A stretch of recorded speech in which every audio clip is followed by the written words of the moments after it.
Hello. In this video, I'm going to go over the squeeze theorem from section 2.3.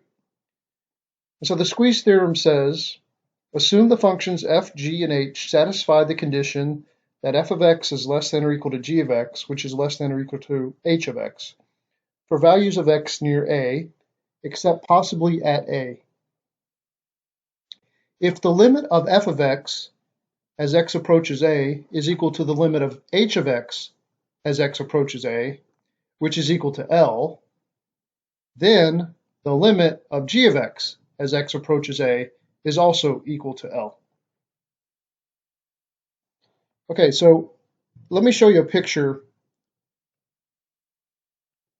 which might explain, at least visually, why the squeeze theorem works. So suppose g of x is this function here, or at least the graph of it. Now, in the squeeze theorem, there's two conditions that need to be satisfied before you can make the conclusion. The first one is g of x must be bounded below by some function called f of x and above by another function called h of x for values of x near a. So let's say h of x is this function here, and notice that when the x values are near a, h of x is greater than g of x. So h of x is serving as an upper bound for g of x. Okay, this is called the upper bound function.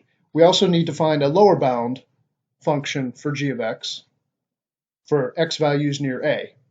Okay, so suppose we find a lower bound, and we're going to call that one f of x. Suppose that lower bound looks like this function.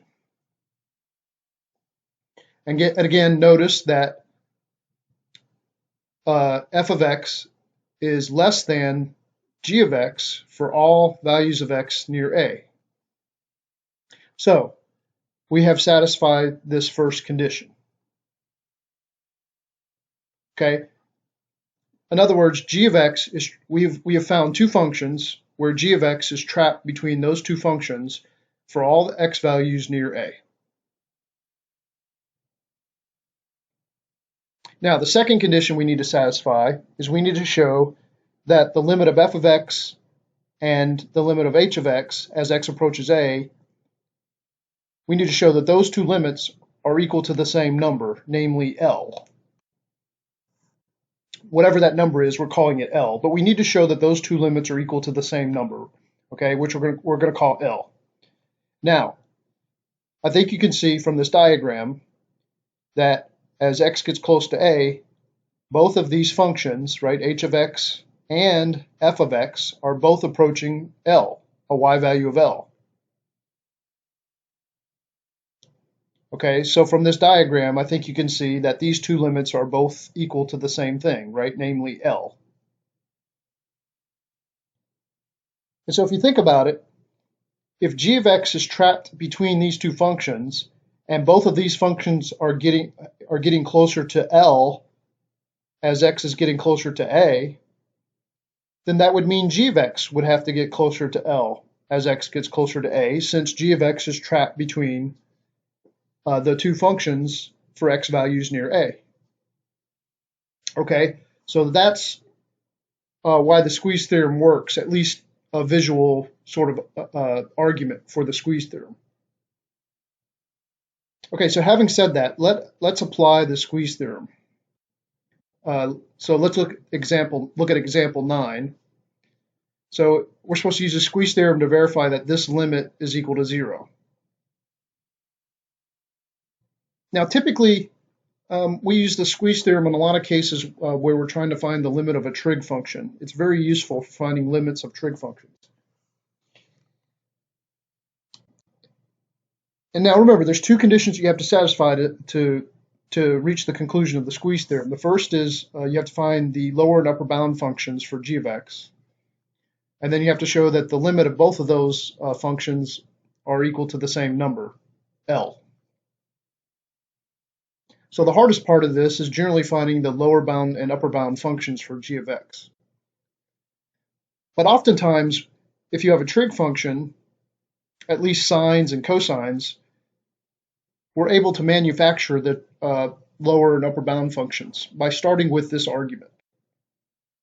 Take sine of 1 over x. We know that sine functions oscillate between -1 and 1. So sine of 1 over x is trapped between -1 and 1. So this compound inequality is true for sine of 1 over x. And that's just because sine functions oscillate between -1 and 1. Okay, so having said that, what we're going to do is we're going to take this compound inequality and we're going to multiply the left, the middle, and the right by the same value. As long as I multiply it by the same value, then this compound inequality will still be true, assuming that we're multiplying by a positive number. If you multiply everything by a negative number, then you would have to flip the inequalities, of course. Okay, and the number we're going to multiply by is x squared. Now note that x squared is always going to be a positive number. When you square a number, it's going to be positive, with the exception of maybe when x is equal to 0. But for us, x will never be 0 because the limit that we're trying to evaluate, we have x values that are getting close to 0 but never actually reach 0. Okay, so when we take our x value and we square it, we can be confident that it's positive, right? It's greater than 0. Okay, so having said that, we're going to multiply this compound inequality by x squared for each of these three pieces. Okay, and when you do that, of course, you end up with negative x squared on the left side, and then x squared times sine of 1 over x in the middle, and then just x squared on the right-hand side. Okay, and again, we don't have to flip the inequalities because x squared is positive for any x value that is getting close to 0. Okay, so we have established or manufactured a lower bound function and an upper bound function for x squared times sine of 1 over x. And so this is a neat little trick that we often use to find an upper and lower bound for sine and cosine functions. We start with this argument that sine oscillates between -1 and 1, so it's trapped between those two values. And then we multiply each piece of this compound inequality by the piece that we're missing up here. And so we were missing x squared up here. Okay, and so that's how we established the lower bound function and the upper bound function for x squared times sine of sine of 1 over x. Okay, so having said that, the second piece we need to use the squeeze theorem, the second condition we need to satisfy to make a conclusion regarding the squeeze theorem, is we need to show that the limit of the lower bound function and the limit of the upper bound function are equal to the same number as x gets closer to a. Okay, so here's the lower bound function. The limit, we need to find the limit of that function as x gets closer to 0 in this case, right? X is approaching 0 here. And of course, that's 0. Right? The limit of negative x squared as x goes to 0 is obviously 0. And likewise, the limit of x squared itself as x goes to 0 is also 0. And so these two limits are the same number. They're both 0. And so by the squeeze theorem,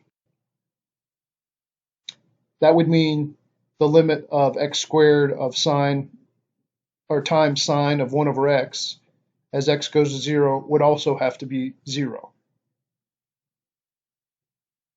Okay, once you show that these two limits are the same number, namely L, then the limit of g of x as x approaches a must be that same number, L. And we've shown that here.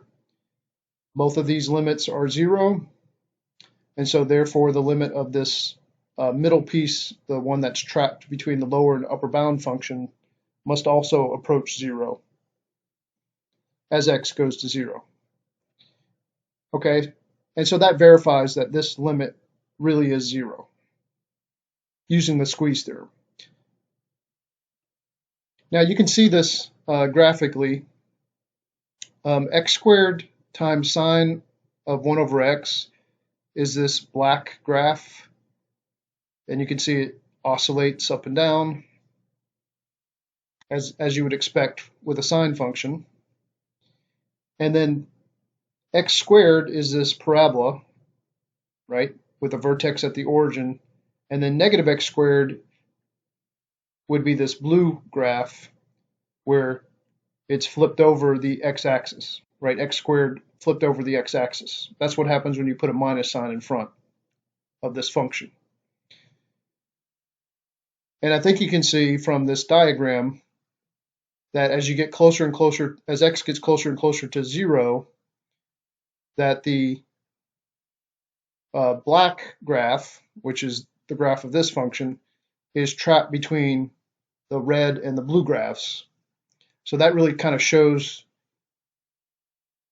that you have an upper bound and a lower bound function for x squared times sine of 1 over x. Okay, so this is kind of a good picture to show you how why the squeeze theorem works, because we know both of these functions, x squared and minus x squared, are approaching 0 as x gets closer to 0, and that forces this x squared times sine of 1 over x function to approach 0 as x goes to 0 as well, since it's trapped between those two functions. Okay, I hope you found this video helpful. Thank you for watching. Bye-bye.